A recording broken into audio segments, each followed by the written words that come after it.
মোহাম্মদ শফিউল আলম ওরফে blue. Blue নামে পরিচয় আমার। আমি একজন পল্লীগাঁয়ের ছেলে, চট্টগ্রামের। থানা হলো রওজান, সুদ্দেশান পল্লীর পাশে গ্রাম, পাশাপাশি। আমার বাবা বেশিরভাগ মনে কাটাইছে বার্মাতে। আমার বাবা বার্মার থেকে আসার পর ঢাকায় একটা প্রতিষ্ঠান করলে, মানে হারবাল মগা চিকিৎসালয়। আমার বাবার প্রতিষ্ঠান দেখাশোনা করার জন্য বাবা আমাকে নিয়ে আসে ঢাকায়। আমার বয়স ছিল সময় 14 বছর। আমি আস্তে আস্তে বড় হতে লাগলাম। ঢাকা কলাবাগানে কলাবাগান এলাকায় কোনো বিল্ডিং বাড়ি বিশেষ ছিল না, মাঠ ছিল। আস্তে আস্তে বড়তর সব লোক আমার একটু পরিচিত হয়। এলাকার কারা কারা অথবা নাম করা লোক কারা কারা আছে, বিচার আছে, আর এটা সাথে সাথে আমার পরিচয় হয়। পরিচয় হওয়ার পরে আমি আস্তে আস্তে তাদের সাথে চলতে আমার বঙ্গবন্ধুর বাড়িতে পর্যন্ত আমাকে নিয়ে যায়। আমার সদ্য বড় ভাই রাজু ভাই আর ভূমিমন্ত্রী রাশেদ মোশাররফ, তারা আমাকে খুব ভালোবাসত। আমি একটু রাগী ছিলাম, আমার শরীরে শক্তি ছিল আর সাহসও ছিল আমার। বঙ্গবন্ধুর বাড়িতে আসা যাওয়া করতাম। বঙ্গবন্ধু আগরতলা ষড়যন্ত্র মামলার পরে যে 32 নম্বর বাড়িতে উনি ওখানে বসত করে ওখানে থাকে, আর ওখানে আমিও যাওয়া আসা করতাম বড় ভাইদের সাথে।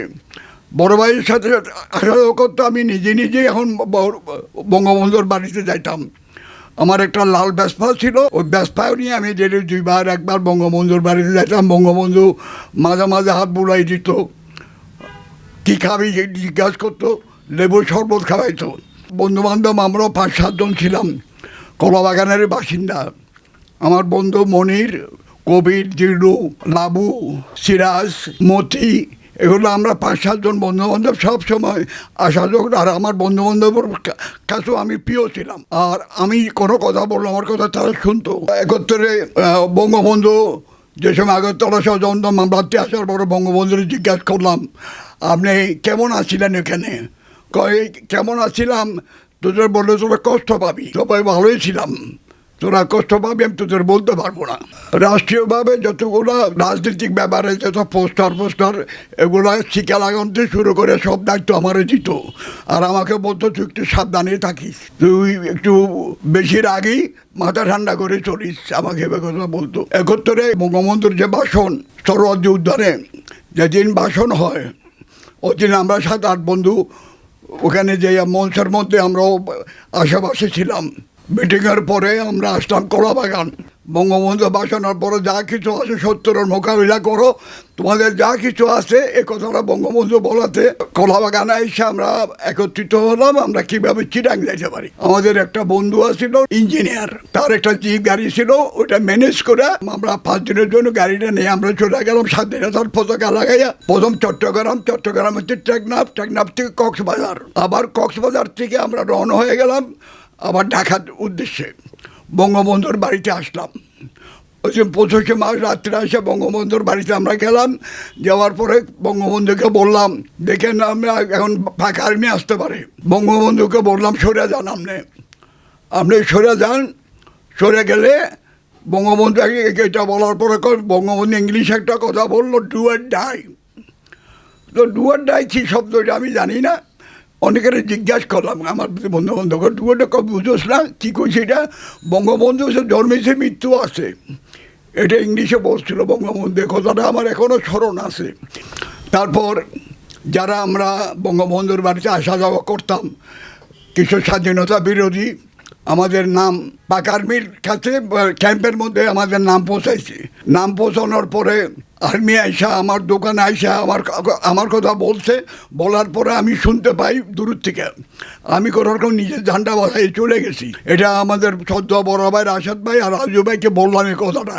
বলার পরে আমাকে বললো তুই কিছুদিন গা ঢাকা দিয়ে সর। আমি কী করলাম, আমি গেলাম নিজের জন্মস্থান চিটাগাঙে যাইয়া নিজের আমার শহরের বাড়িতে আছি। শহরের বাড়িতে থাকা সত্ত্বেও বললো ঢাকায় যাইছি এন্দু বাড়িতে। আমাদের শহরের বাড়িটা এন্দু পাড়ার ভিতরে। ওইখানে আমি যাই দেখি কি আর্মি মানে কয়েকজনের মারতেছে, তোমরা ডাকাত কইয়া করলো আমরা 4-5 জনকে নিয়ে গেছে পাহাড়ের উপরে, টেলিগ্রাম পাহাড়ের উপরে। জানতে পারলাম ভাই দেবে আমাদের সাগরের পাড়ে নিয়ে যাবে, আমাদের মেরে ফেলবে। আমার বাবা একজন বেহারি বন্ধু ছিল, বেহারি বন্ধুরে ম্যানেজ করে আমাদের 70,000 টাকা নিয়ে আসে। নিয়ে আসার পরে এখন আমি চিন্তা করলাম শহরেও তো থাকতে পারলাম না, যাক আমি এখন গ্রামের বাড়ি চলে যাব। এখন বাবা আমার আপনজনও তখন বিয়ে করাই দিল। বিয়ে করার পরে আমি 15 দিন পরে ইন্ডিয়ায় কীভাবে যাবো এই চিন্তা করতেছি। চিন্তা করতে করতে আমাদের পাশে বড়ুয়াপাড়া আছে, বড়ুয়াপাড়া বুদ্ধিস্ট, এখানে আমরা 20-50 জন একত্রিত হলাম ইন্ডিয়ার উদ্দেশ্যে। যাক আমরা এটা ম্যানেজ করে আমরা রাত্রে সন্ধ্যার দিকে রওনা হয়ে গেলাম। রওনা হতে হাঁটতে হাঁটতে হাঁটতে হাঁটতে মানে খুব ক্লান্ত হয়ে গেলাম। দেখে কি উপরে ফাঁকারমি মানে পাহাড়ের উপর বাঙ্কার করছে, বাঙ্কার করে এখানে সার্চ লাইট মারে, মানে কে যায় আসে এগুলো দেখার জন্য। দেখি সার্চ লাইট মারছে, আমরা সব শুয়ে গেলাম। শুয়ে যাওয়ার পর সার্চ লাইট বন্ধ করে দিচ্ছে, আবার আমরা রওনা হলাম। রওনা হতে হতে ফেনিকাল পারানোর পরে, ফেনিকাল হলো ইন্ডিয়ার এপারে বাংলাদেশ, ইন্ডিয়া পাকিস্তান, ওই সময় পাকিস্তানি ছিল। আস্তে আস্তে রাত্রের বাজে 5টা-6টা বাজে গেছে, 5টা। আমরা বকুলনগর ক্যাম্পে যাই পৌঁছলাম, আগরতলার পাশে।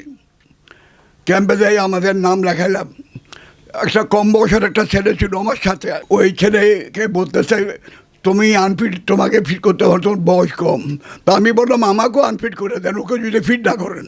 এখন ওই ছেলে এখন কোটি কোটি টাকার মালিক, থাকে মিডল ইস্টে, এখনও মুক্তিযুদ্ধ হইতে পারে নাই। আমি যেমন হইতে পারি নাই, আগরতলা থেকে চলে গেলাম তেজপুর সেনানিবাস, আসাম রাজ্য, ভারত। এটা লরি যুগে। আগরতলার থেকে আমরা ধর্মতলা স্টেশনে গেলাম, স্টেশনের থেকে ওখানে গাড়ি ঠিক করে আমরা চলে গেলাম লরি মানে তেজপুর ক্যান্টনমেন্ট, আসামে পড়ছি, আসাম। ওখান থেকে ট্রেনিং নিয়ে 2 মাস ট্রেনিং নিয়ে তারপর আমরা গেরিলা ট্রেনিং আমরা আসলাম। আসার পর আমার শিক্ষা থেকে কম ছিল বলে আমাকে কমান্ডার বানাবার চাইছিল। আমি কেন, আমি কমান্ডার হব না। উনি শিক্ষিত লোক, একটা হিন্দু ভদ্রলোক, তার নাম হলো ফণি মৌসুমদাস, উনি মাস্টার ডিগ্রি পাস করছে। ওনাকে মুক্তিযুদ্ধের কমান্ডার আমরা মানে সবই স্বীকৃতি দিলাম। উনি কমান্ডার হওয়ার পরে আমরা বললাম আমরা বকুলনগর আসার পর ওখান থেকে ট্রাক ঢুকে রামগড় পাড়লাম। রামগড় পাড়িয়ে তারপর আমরা মনে করেন এখন যুদ্ধর মধ্যে আমরা আমাদের কমান্ডারের যেসব নির্দেশ আমাদের দিত, যেখানে দেখা যেমন আমরা 20 জন করে ভাগ করছি, ভাগ করে আমরা বেশিরভাগ আমাদের কাছে রাইফেল আর গ্যানেট, এই 2 জিনিসই আমরা বেশিরভাগ ব্যবহার করছি। আবার যৌথ বাহিনীর সাথেও আমি ছিলাম। যৌথ বাহিনী বলছিল দেখো হালা বাঙ্গাল মে ক্যা পয়দা হওয়া, তারা সাহস করো না পাঞ্জাবি পেশিবের যুদ্ধ, একজনের বাঙ্গাল মে ক্যা পয়দা হওয়া সাহস করতেছে না। মানে তারা আমি standard slow March, quick March, মানে এটা পাকিস্তানি ভাষায় কথা বলা। আমি অসুস্থ হয়ে পড়ছি এখন, আমি আজকে 5 বছর 6 বছর বিছানায় পড়ে আছি।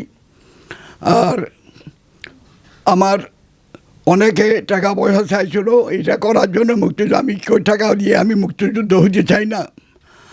আমি টাকা দিয়ে মুক্তিযুদ্ধ না হতে পারলো, মুক্তিযোদ্ধা লেকিন সনদপত্র পাইলে মুক্তিযোদ্ধা হবার, আর সনদপত্র না পাইলে মুক্তিযুদ্ধ হবো না। আমার মনের দিক দিয়ে আমি মুক্তিযোদ্ধা।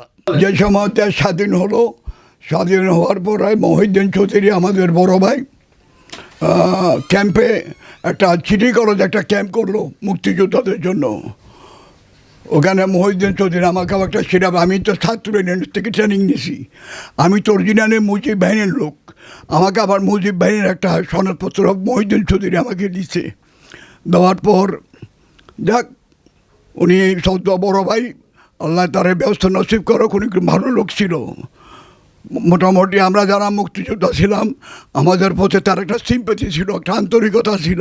ও আমি এখন পঙ্গু, আজকে 7 বছরের 5-6 বছর আমি বিছানায়। আমার অর্থ ছিল, প্রচুর অর্থ ছিল, প্রচুর অর্থ আমার নাই।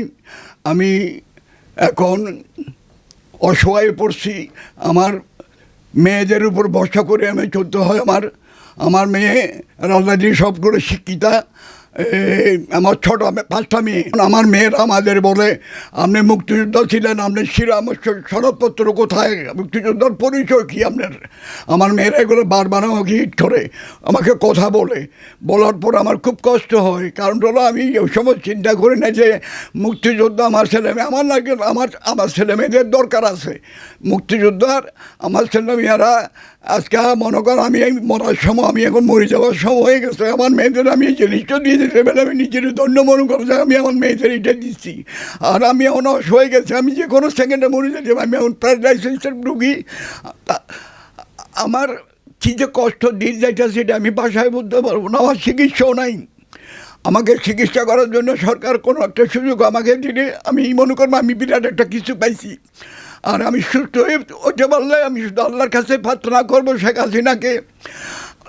শেখ হাসিনা বঙ্গবন্ধু মেয়ে, আর শেখ হাসিনা আসার পরে দেশ পরিচালনার মধ্যে এত কিছু করলো, এত ডেভেলপ করলো, দেশটাকে এত উন্নতি করলো, তারপরে হাসিনার বিরোধী কোনো কথা বললে আমি সহ্য করতে পারি না।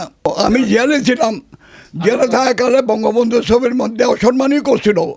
আমি ওই জেলার মধ্যে ওইটু করে মারছি, মারার পরে জেলার আমাকে ডেকে নিল, তুমি কি কনভিক্ট পারছো না স্বামী? আমি হ্যাঁ। তুমি কি এখানে বিচারক হয়ে আসছো? আমি না। এখানে বিচার তো করবো আমি, তুমি কেন বিচার করতে গেছো? আমাকে ঢাকার 90 সালে আমাকে দিয়ে দিল 3 মাসের জন্য। আমি যে সময় মুক্তিযোদ্ধায় যাই, আমি মোটা বিয়ে করে 15 দিন পরে আমি চলে যাই করতাম। আমার লাল ব্যাসপা ছিল, এটা একটা সবার কাছে পরিচিত। আর বঙ্গবন্ধুর বাড়িতে যে সময় আসা যাওয়া করতাম, এক সময় শেখ কামালের সাথে আমাদের বন্ধুত্ব তৈরি হয়। আর অনেকে বলে শুনি শেখ কামাল আমার বন্ধু ছিল, মিথ্যা কথা বলে। যারা এইসব কথা বলেছিল এই সময় আমরা যে শেখ কামালও বন্ধুত্ব ছিল, ওই সময় কেউই দেখি নাই। এখন নিজের স্বার্থের জন্য শেখ কামাল লোকে সবার বন্ধুত্ব হয়েছে এই কথা বলে মাঝে মাঝে রাগ উঠে। ঢাকা বাসিতে আমরা সমকাল এটাম ওখানে সমকাল আইয়া মোটামুটি যে সময় যেটা নির্দেশ দিত এটা করতাম। আমরা আমার 8 বন্ধু ছিলাম আমরা একসাথে শেখ কামালের লোকে। আমার আবেদন এতটুকুই, আমি এখন বিছানায় শুয়ে শুধু টেলিভিশন দেখি আর শেখ হাসিনাটি দেখি। শেখ হাসিনা কী বলে না বলে গেলে মুক্তিযোদ্ধার কথা বলে, মুক্তিযোদ্ধার করে অনেক মুক্তিযুদ্ধ বিছানায় শুয়ে গেছে, এরকম রয়েছে, তার কোনো খবর নাই, তারা সনদপত্র পায় নাই, অনেকেই পায় নাই। আমার বন্ধু বান্ধবের মধ্যে অনেকে পায় নাই।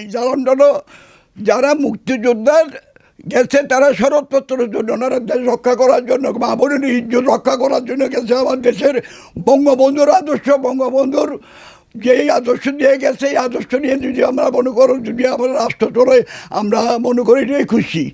আর ওই সরকারের ভাতা খাইবার জন্য মুক্তিযোদ্ধার সনদপত্র বানিয়ে মুক্তিযোদ্ধার ভাতা পাওয়ার জন্য না, আমি আমার মেয়েদের জন্য, আমার মেয়েরা যেটা আমার ছেলে সন্তানা বলতে পারো আমার বাবা মুক্তিযোদ্ধা ছিল, আমার বাবা এদেশের মা বোনের ইজ্জত রক্ষা করার জন্য খুব কষ্ট করে ইন্ডিয়া গেছিলো। আর আমার আব্বা ট্রেনিং নিয়ে দেশে আসছে, দেশে যুদ্ধ করছে বিভিন্ন জায়গায়, নোয়াখালী, ফেনী, সীতাকুণ্ড, মিরসরাই, এসব জায়গার মধ্যে আমরা 20 জন ভাগ হয়েছি। ভাগ হয়ে আমরা বিভিন্ন জায়গার মধ্যে আমরা আবার গেরিলা ট্রেনিং নিবি। গেরিলা ট্রেনিং পাওয়ার পরে যেভাবে আমাদের কমান্ডার যেগুলো আদেশ দিচ্ছে এগুলো যে আমরা করছি।